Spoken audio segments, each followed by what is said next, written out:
No. All right, welcome back to the Talking Hedge. I'm Josh Kincaid, capital markets analyst and host of your cannabis business podcast. My guest today is Dre Neumann. He's a chief creative officer at Jushi Holdings. Dre, thanks for being back on the Talking Hedge. Good to be here, Josh, and good to see you again. Last time we saw us in Vegas, which was exciting. That's right, man. Yeah, we were in Vegas for day one on Wednesday that day, in a hallway where all the speakers were at, incredibly noisy. And so the audio file for that day, the 6 or 7 people I interviewed was pretty bad. Yours, unfortunately, was the worst. I had to delete the entire interview. So appreciate you coming back. And yeah. And on that note, if you hear my dogs barking in the background, that is just a part of the listening experience today. Of course. Dre, can you just, just repeating, I guess, the exclusive podcast we had, just you and I listening the last time.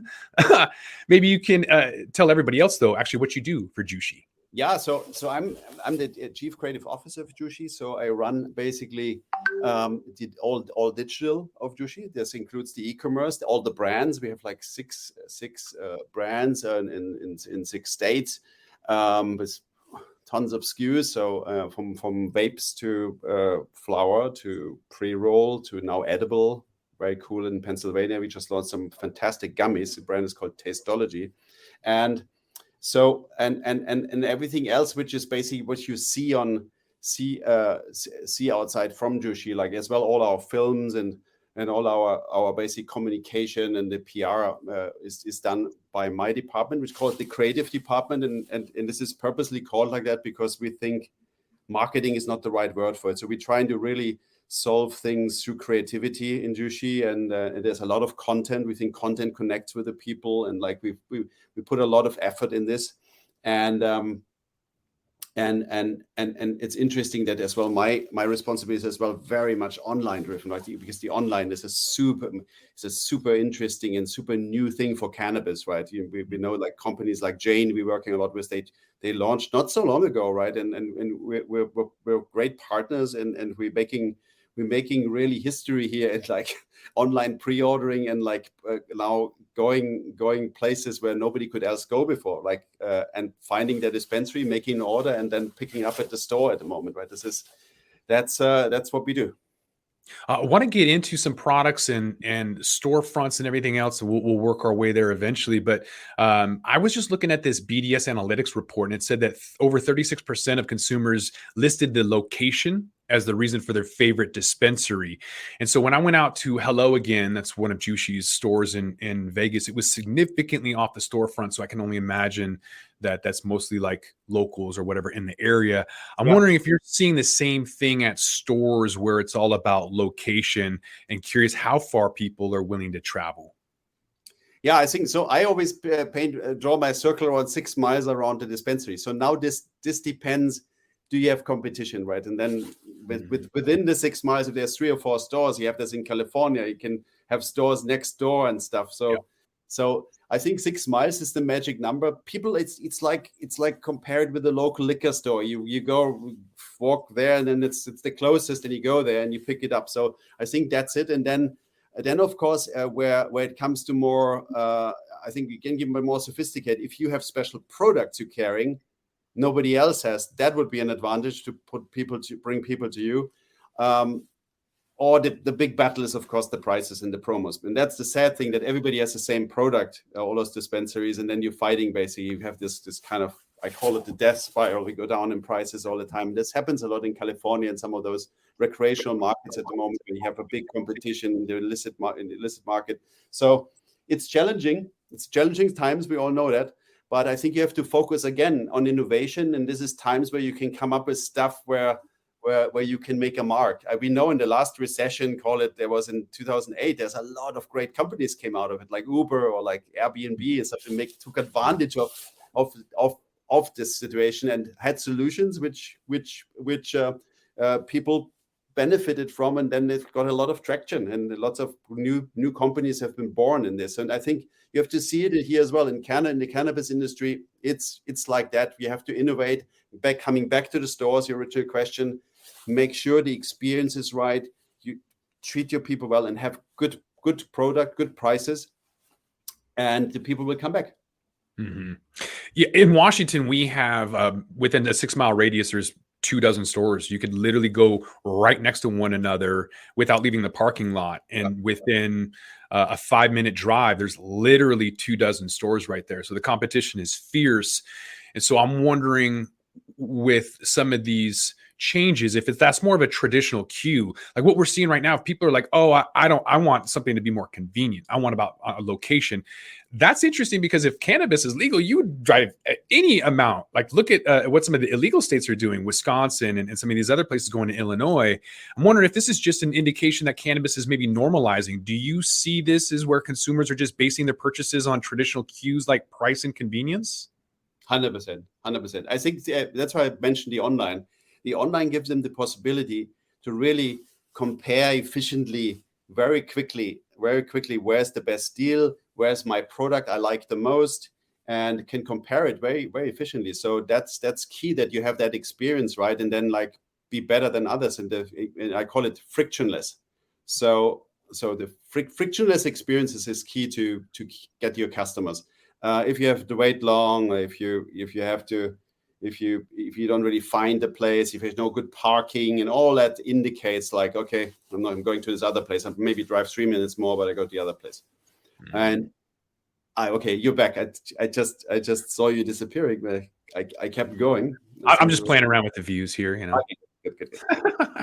but that's it, right? So you gotta. The online is really helping people to make those very efficient decisions, and then they go where they get the best deal, and that's okay. But then the experience has to be right in that store. You have to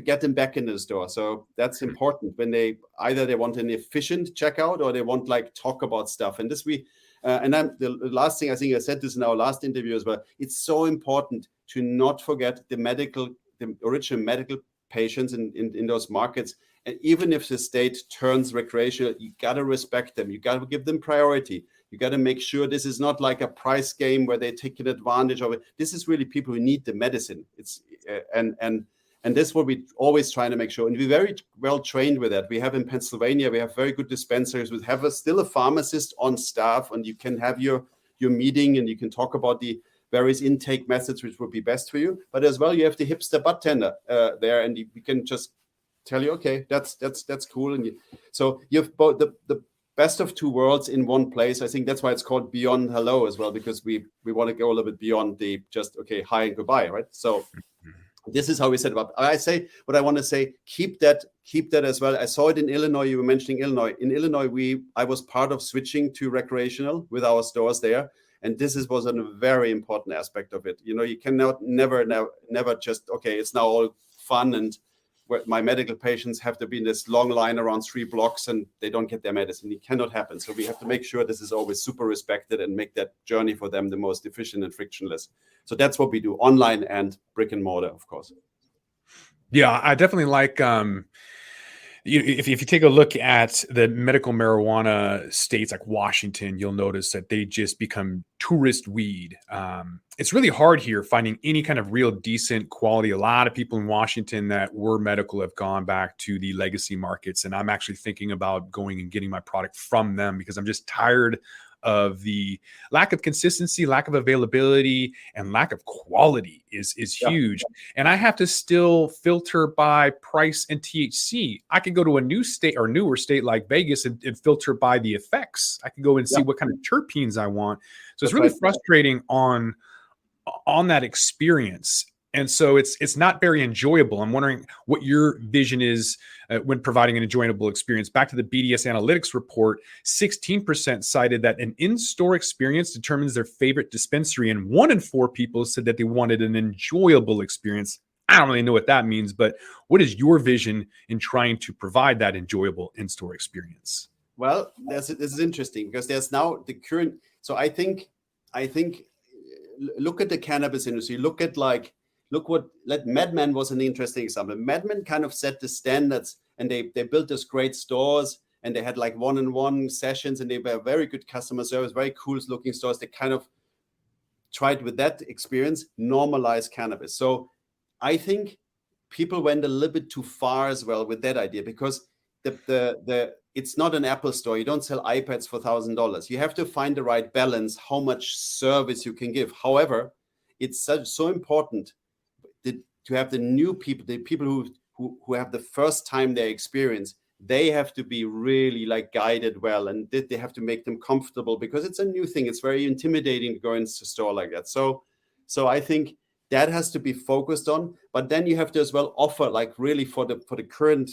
and future competitive state of things, or like competitive environment. You have to offer like very efficient checkout methods. People who like have been coming 3 or 4 times, they know what they want. They not necessarily want the in-store experience and all the talk. They want their stuff they know already. They want the gummies, they want this gummies, they want that sleep gummy, and that, this and that. So you have to satisfy those 2 profile or personas at all times, but don't go too far, and don't outperform you and have too much fun in the stores, right? Because that cannot be profitable in long term. And I think we have to a little bit cut back, and customer as well, they have to understand that this is not like always can be a one-on-one session and you can answer all the questions all the time, because the product is not expensive enough for that. You cannot afford that as a retailer, really, to do all that. But however, smart ways have to be found to satisfy specifically the newbies who come, and they need that session. So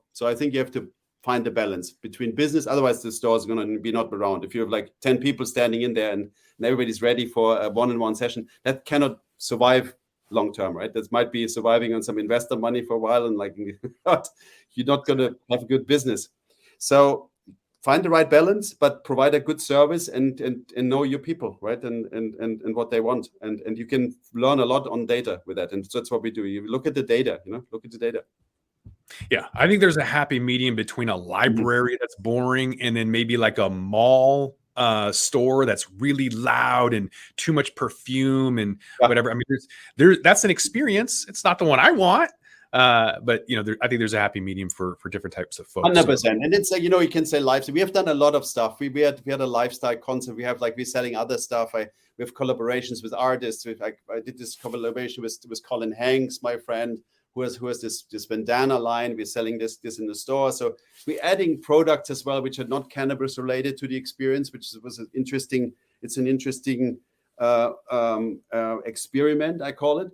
Got to learn from it, and you got to make sure these products are relevant. Not necessarily always they have to be like vapes or like boxes you put cannabis in. It can be related, but it can be as well lifestyle stuff. So you have to try this out. I think the future will go a little bit there, but you have to focus. People really want to have their medicine either, or they want to have their product efficient, fast. If they have questions, they have to be answered professionally, but don't have them wait around the store for like 1.5 hours and with all kinds of stuff and slow checkouts and filling out forms. And so you really have to streamline this experience. Yeah, I want to get to that eventually too, because I think Amazon lockers are going to be awesome in the future, but it takes away from that in-store experience. We'll get to that. First off, delivery. Florida customers are one of the biggest users, I guess, of delivery. So back to that BDS analytics report, 23%, that's almost 1 in 4 said that delivery was the determining factor in determining their favorite dispensary. So what's your response when consumers are skipping that in-store option? Yeah, I mean, the world has changed after COVID, right? So even the last one who wouldn't order and like wants to go to the store have at some point, okay, now I cannot go leave my house, I have to order something. So a little bit the habit has changed. The world has changed on that aspect. However, it's I feel so from our perspective, it's very challenging to have a profitable business on delivery, because it's secure, it's driving. There has to be secure, has to be cameras in there, and there's a lot of. If you do it right, it's very hard to make this a profitable thing, and we don't really want to just charge so much more to our customers because of the delivery. So you have to find the right balance for it. I think delivery is a great thing. However, the friction is really. I order something and then somebody comes to your house and then there rings the bell and here's a bag of something you ordered, and then my daughter opens the door and who is this person? Then you have to show your ID, and it's all it's like alcohol delivery, right? If you have to show your ID, it's a big friction point, I think, and it's I hear the data saying in Florida, for example, this 23% is a lot, but I think we got to find a way how to make this more frictionless, this experience, and there will be concepts coming. I think we're not quite there yet in delivery. It's a little bit early. It's a specialist thing, and of course, the looser the regulations, the easier it is.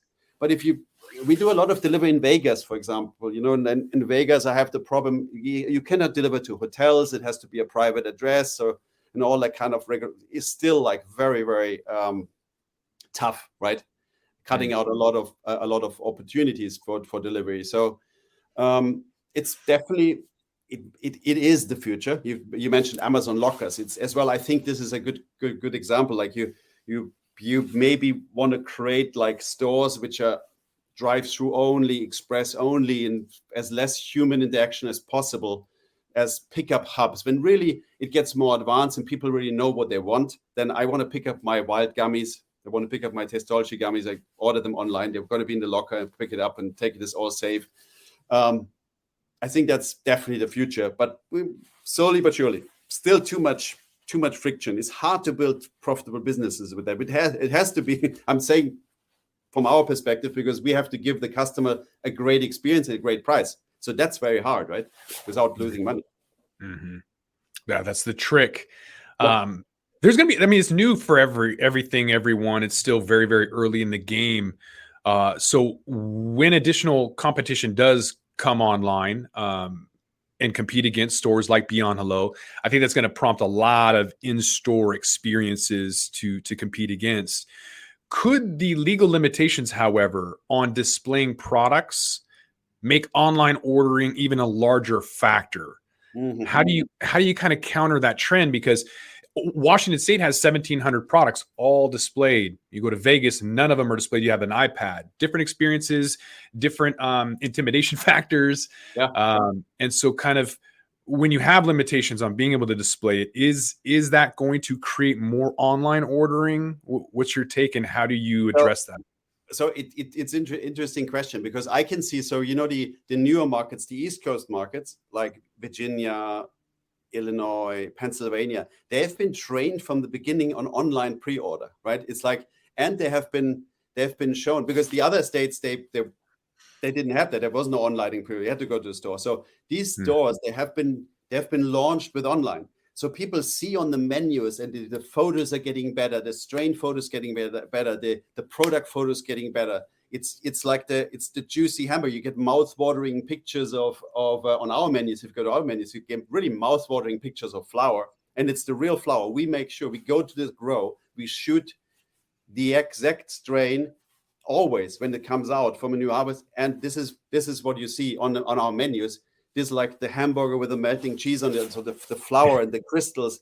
That is what I think that's even a better experience sometimes than go to the store, when, as you said, it's like it says behind the wall, behind the counter, different regulations, you cannot see anything. Some in Pennsylvania, some stores nobody has ever seen what's in there, right? Because it arrives secure from the GP, then it's all in air and light tight packaging. So nobody ever sees the product until they open it at home. Not even the bartender, right? The bartender, of course, has the opportunity to go to the GP and have a tour and see what's coming from the harvest, but not really exactly see what's in that thing. You cannot look at it; it's not allowed to. So it's key to have those good photography and be real with it. It has to be the real thing, and put it on, and that's. And not the packaging, really. It's like it's all about the product. I think it's important to do that, right? So to answer your question, I think the online experience in those markets, it's even better than the store. And then you go to the store, and then you actually, okay, I trust you.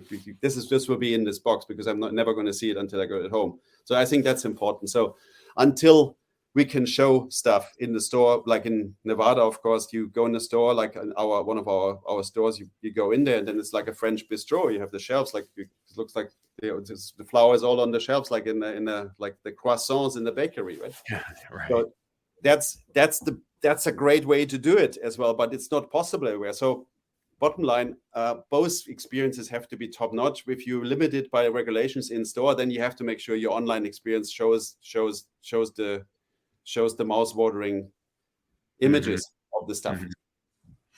What else does it take to become a favorite dispensary? There's location, lowest price, variety of products. Those are all factors driving dispensary favoritism along loyal consumers, including reward programs, number of strains available, product promotions. I mentioned that I'd like to see an improved filter to really kind of narrow down a particular cultivar, for example. But what else, in your opinion, Dre, does it take to become a favorite dispensary? Favorite dispensary. So I think you missed out. One is always our main one. So our stores, if you look at them, our new stores, they're always freestanding and have good parking. Parking is it's an amazingly important thing for people. And you cannot underestimate. It's even like something we would advertise parking, right? It's an interesting little detail, but people love parking and they don't have to walk too much. And specifically in the East Coast, it's raining or something, so it has to be good parking. And then efficient. It has to be frictionless in and out. Most people want this fast. They want to go in. They already pre-ordered their stuff. They want it fast. They want to pay fast, and ideally they would pay already online, which is partly possible with some workarounds. And you can do that now. So again, create the most frictionless experience for your customer, and they will come, and they will prefer you to others where you have to wait around and nothing's moving.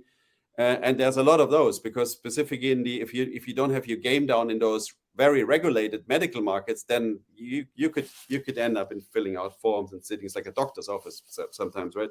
So you have to make sure this is all frictionless. This is our thing. We are very big on customer experience and user experience, from digital to brick and mortar. So this has to be one seamless, frictionless experience.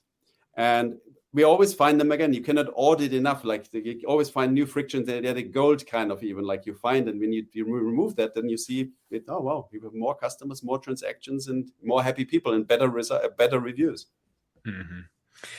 Is there room for patients and frequent users in the adult use space? We're seeing like cannabis dispensaries are overwhelming, intimidating. Like I mentioned, 1,800 products in Washington right when you walk in. Data showing that new users, they appreciate that customer service and bud tender help that they get. And then in addition to investing in customer service and knowledgeable, friendly bud tenders, that kind of really helps with those newbies. But with the loyal, heavy smokers and patients, what's going to make the difference in attracting and keeping those people? Yeah, you have to respect them. You have to treat them well. You know them already by name, and you have to make sure. I think in the future, you mentioned the loyalty programs. So all these loyalty programs, they have functionalities like, which I always look at it like you have this piece of software service, and then you not only need that, you need a good. It's like compared with a good piano. If you don't have a good piano player, then the piano will not sound like anything. So you really need to play this well. And why I'm saying that here in this question is, there is for people who are in the loyalty program and they come back, we have the data. What they like, and then you have to start personalizing. This is Bill. He always gets that. Let him. He always gets the vapes, and give him something he really like. You know him. You have to know him already from data, right? And you have to give him stuff and give him better deals on things we know he likes. They will appreciate that. It's like a being part of the family, basically. And we know Bill, we know what you want. Here, have another vape because you like vape so much. We know him. Here's your birthday, and all the normal things the outside world is doing on retail, right? Like your birthday card and all that. You have to look at the data, and data is still very difficult in cannabis, right? It's very scattered around through all the state mandatory PRS systems, and then you have another system on top, and you have Jane on top, and all the data is in different places. So you have to make sure always to streamline that. Really have play your loyalty program right, and give the right people the right stuff, right? So I think that's the key, if that answers your question. Mm. Yeah, let's check out the let's go to the Amazon locker as the kind of the final question, because those frequent users, they just kind of want those bud tenders out of the way. Maybe if they're available to answer a quick question, whatever. But personally, I'd like to settle for an Amazon locker. There's pre-order online and you get your own line, just like a medical patient in some states get their own line to get them in and out as quickly as possible. Yet those lines can still take forever. I know there's regulatory hurdles in terms of being able to put it in a locker and all of those issues. I know it gets away from that interaction. It gets away from, being in the store. Yeah, but for a place like Washington that still doesn't have delivery, I just want to get my product as fast as possible. If I had delivery, I'd be consuming even more product. So I'm just curious what that would look like. How do you draw people in like me? So you would be the classic like express checkout. We have in all our stores, we have like the sales floor, and then you have like always this express checkout with online pre-order. And so how you do this? We have one store, for example, a good example in Massachusetts, in a place called Tingsboro, which is one of our highest performing stores. Tons of transactions, and this store has been opened. And that's the interesting thing why I'm saying it. Mandatory by state, has been opened, and it was online only during the pandemic. So we learned a lot there, because this store, nobody was ever allowed to go in the store. So we worked out a system there, like, this is all curbside, people arriving. There was like, and there's thousands of transactions in the store every day. We call it the train station. So we still practice the same, because the people have been literally trained. They want it like that fast. It's exactly, that's you. You want to drive there. You want to already pre-order it. You want to pay quickly and get away again. And that is what that store is doing all day long. And we're really looking at that store. We're sending our UX experts there. They're observing how this store is doing it. This is all lined up. There's all the pre-packaged orders inside. They're using basically the sales floor to prep, to stage for for curbside, right? So there's green buttons, red buttons on the 3 to 4 pickup, the 5 to 6 pickup, the 8 a.m. to 9 a.m. pickup. They have all different colors, and it flies out. I think it's a 2-minute thing, or some 2 to 3 minute thing if you have pre-ordered. So that's what you have to work on, right? And this is like not easy, as you said, with all the regulation. How can you do that? But it's possible, and COVID has helped there a little bit, and trained the consumer to do online, right? And these guys, they don't really come to the store. Now the store is open, but what happens? They're still online.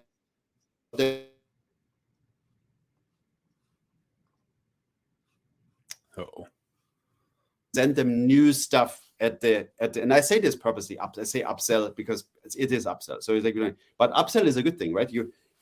They can show you get your stuff you ordered, but you can show you as well. Here's something new, and I know you, and you will like this, and that's where the data comes in again. You have to know these guys, and then all this is still in early days with data. But the more you can get this, and the more efficient will be, and the more you will get as well. Then on top of the quick execution of your transaction, you get like on top of it still the newest stuff which you maybe haven't found online, or you haven't seen, or as a promotion we don't know about, you missed out, and then you can get benefit from that as well in store.